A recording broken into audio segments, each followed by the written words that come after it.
अस्सलामु अलैकुम वरहमतुल्लाहि वबरकातुहू। अगर तबीयत ख़राब हो तो क्या सिर्फ़ फ़र्ज़ नमाज़ पढ़ सकते हैं? आज इसी तरह का सवाल एक भाई ने मालूम किया था।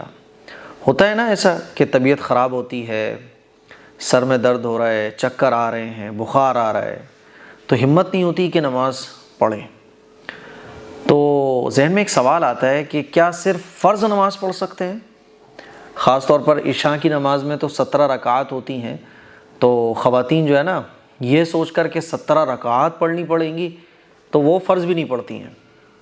और शैतान एक बात माइंड में ये और डालता है कि अरे आधी अधूरी नमाज़ पढ़ने से क्या फ़ायदा है, पढ़ो तो ढंग से पढ़ो, वरना फिर पढ़ने से फ़ायदा क्या है। ये शैतान दिमाग में बात डालता है।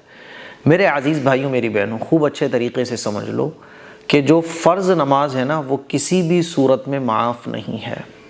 खड़े होकर नहीं पढ़ सकते तो बैठकर पढ़ो, बैठकर नहीं पढ़ सकते तो लेटकर पढ़ो, लेटकर भी नहीं पढ़ सकते तो इशारे से पढ़ो, वज़ू नहीं कर सकते तो गर्म पानी से करो, गर्म पानी से भी अगर नहीं कर पा रहे हो, पानी नुकसान दे रहा है तो तयम्मुम करो। नमाज किसी भी सूरत में होशो हवास में माफ़ नहीं है। इसीलिए अच्छे तरीक़े से समझ लो कि फ़र्ज़ तो हर हाल में पढ़ने की कोशिश हमें और आपको करना चाहिए।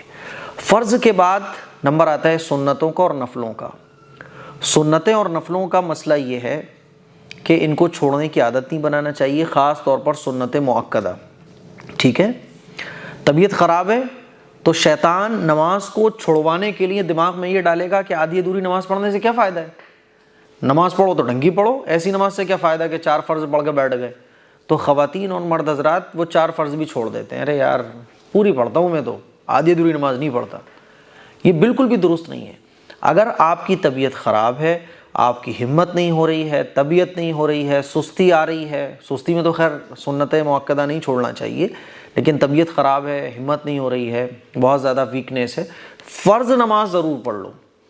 अगर फ़र्ज़ नमाज आप पढ़ लोगे और कभी तबीयत ख़राब होने की वजह से, है ना, अगर सुन्नतें और नफ़लें छोड़ दोगे तो नमाज आपकी हो जाएगी।